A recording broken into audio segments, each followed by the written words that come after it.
বাংলাদেশে ইন্স্যুরেন্স সেক্টরকে এগিয়ে নিয়ে যাওয়ার জন্য যে সমস্ত দুর্বল দিক আছে সেগুলো আমাদেরকে কাটিয়ে উঠতে হবে।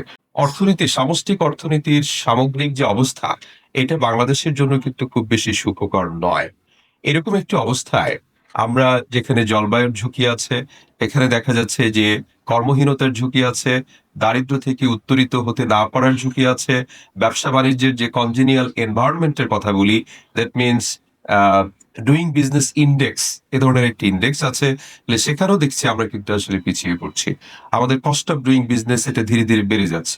এই সার্বিক দিক থেকে আমরা একটা বিষয়ে উপনীত হতে পারি যে বাংলাদেশের ব্যবসা বাণিজ্য বলেন, জীবন ধারণ বলেন, অথবা অর্থনীতির অন্যান্য যে কোনো আঙ্গিকই বলুন না কেন, আমরা কিন্তু আসলে ঝুঁকিমুক্ত কোনো পরিবেশ এখনো তৈরি করতে তো পারিনি।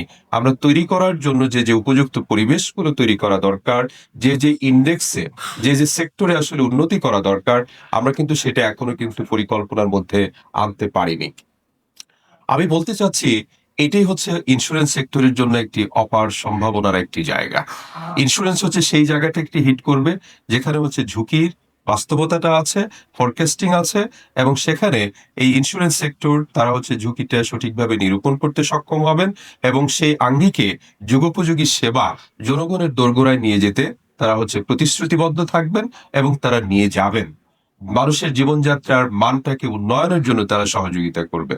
এটার জন্য যথেষ্ট বিস্তর এখানে গবেষণার প্রয়োজন আছে